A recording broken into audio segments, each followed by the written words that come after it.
Hi, this is Lane8492. This is the first of two true crime story videos I'm doing today.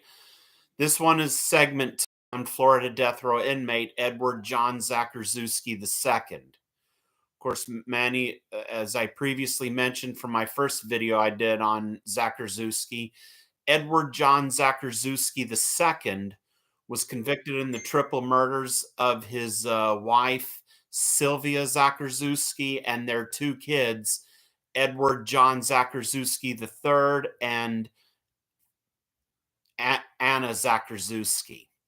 Apparently, Sylvia Zakrzewski was planning to file for divorce from Edward John Zakrzewski II, and he was plotting revenge on that. And while he was on his lunch break from Eglin Air Force Base, where he was a technical sergeant up in Okaloosa County, Florida, he bought a machete. And when Sylvia and their two kids arrived home, Edward John Zakrzewski II attacked her with a crowbar and then strangled her to death and mutilated her body with a machete. He then attacked 7-year-old Edward John Zakrzewski III with a machete, and then he did the same to his 5-year-old daughter, Anna Zakrzewski. He then went on the run, took a flight from Orlando International Airport to Maui, Hawaii, and took refuge with a Christian commune. And of course, at that time, Edward John Zakrzewski II changed his name to Michael Green, or was using it as an alias.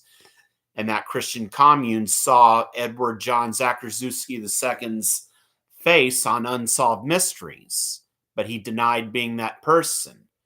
But then when they before they were going to contact the police, Edward John Zakrzewski II went to the Maui police station to turn himself in, and he was extradited back to Okaloosa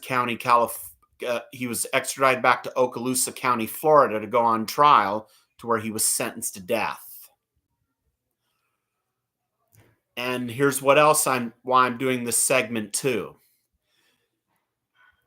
Edward John Zakrzewski II will be the 9th person executed in Florida this year, which means this year Florida is definitely going to break a record on the amount of death sentences they carried out in a year.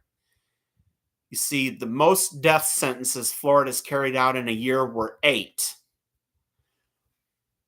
8 in 1984 when they were still using the electric chair, and 8 in 2014 by lethal injection.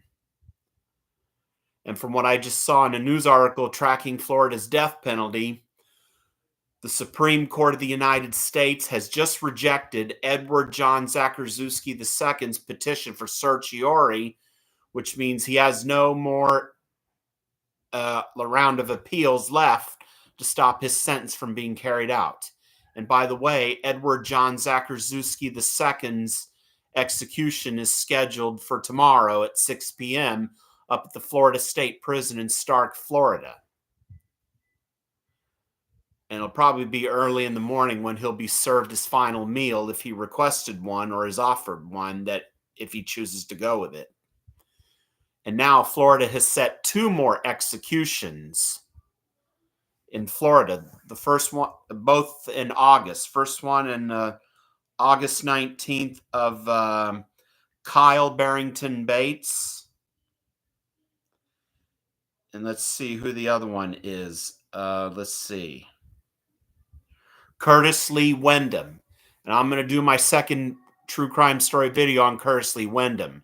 I've already done one on Kyle Barrington Bates. You see, for Kyle Barrington Bates, his execution is August 19th. And Curtis Lee Wyndham, his execution is on August 28th. By the time those two will be carried out, that'll be 11 death sentences carried out in Florida, which means it'll bring it up to 20 for executions carried out under Governor Ronald Dion DeSantis.